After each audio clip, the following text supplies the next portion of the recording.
Phase 5 of the MCU has come to an end with the release of the Thunderbolts, aka the New Avengers, and with that we're going to rank all 6 Phase 5 MCU movies from my least favorite to my favorite, from the Marvels all the way to the newly released Thunderbolts. Let me know your ranking down below in the comment section. What do you make of Phase 5 movies as a whole? Are they some of the best, some of the worst? Honestly, it's a pretty dang good phase for the MCU. Let me know your ranking down below. Hit the like button, subscribe, and notification bell.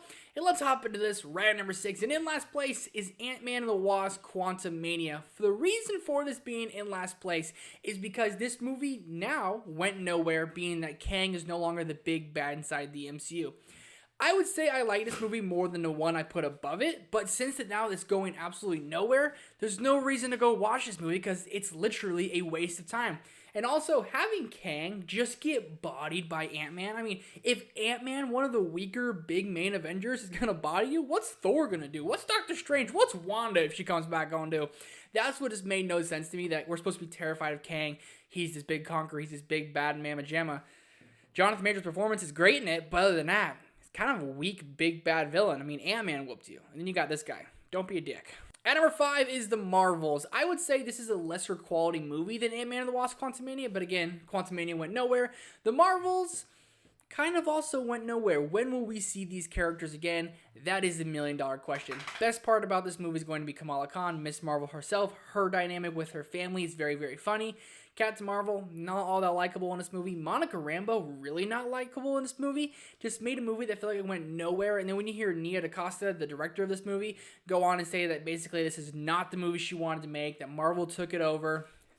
We've heard that a lot throughout the MCU, but Nia DaCosta is also a pretty good director. The remake of Candyman was pretty solid. So for her to come in and say that about this movie, you definitely feel maybe a committee took over and just took a turn for the worst. At number 4, Captain America: Brave New World. From this point on, I have pretty solid enjoyment with all these movies. Sam Wilson honing his own movie as Captain America. How's it going to do? For me, pretty well. It was a pretty fun time.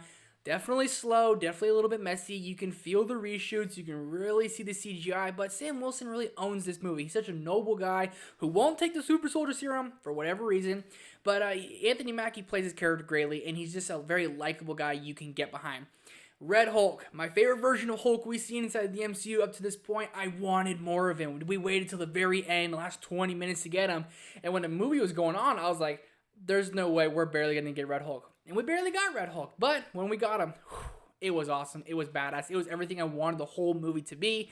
Giancarlo Esposito being in there like as Sidewinder or Sidewinder, not needed at all. I was really interested to see what the WWE superstar Seth Rollins is going to be because his role got completely cut.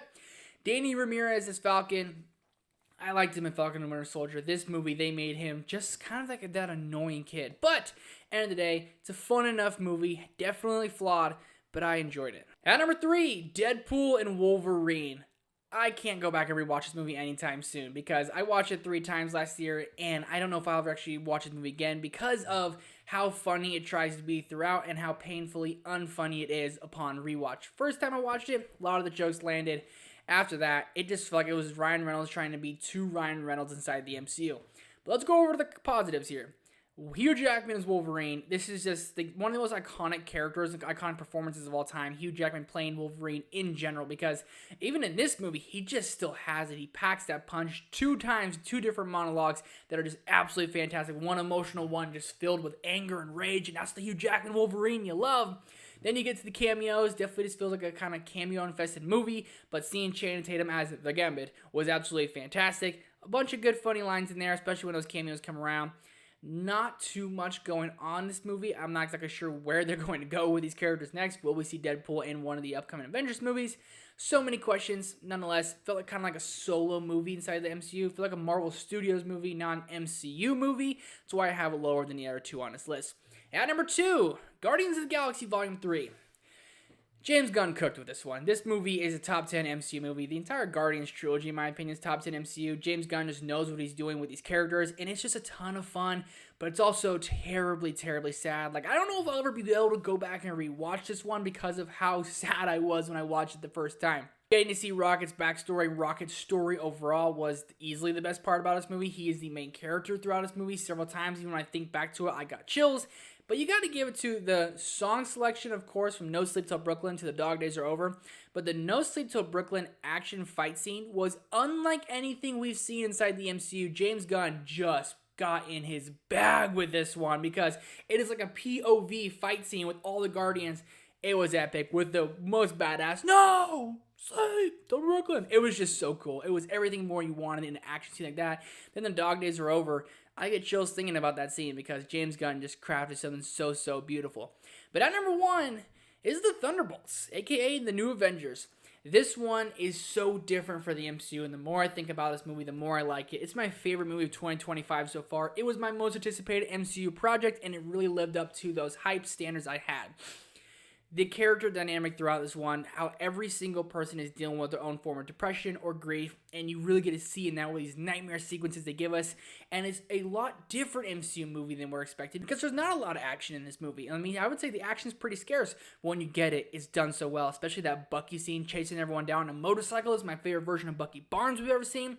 The father-daughter relationship between Red Guardian and Yelena hits you right in the feels. It really does, especially when Yelena tells Red Guardian, "Daddy, I'm alone, and I needed you," and you're like, "Duh, don't you do me like that, Yelena." But I would say this is my favorite version of every single character we've seen in this movie. My favorite version of Yelena, Red Guardian, U.S. Agent, or JV Captain America, of Bucky, of Ghost. I thought every character was done so much better throughout this movie.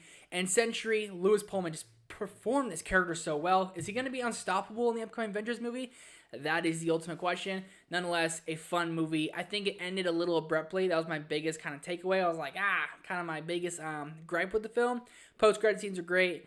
You love these characters. You love their dynamic. It is my favorite movie of the MCU Phase 5. Let me know your ranking down below in the comments section. What is your favorite and least favorite Phase 5 MCU movie? Hit the like button, subscribe button, notification bell. Thank you guys for watching and for being here. I'll see you in the next one.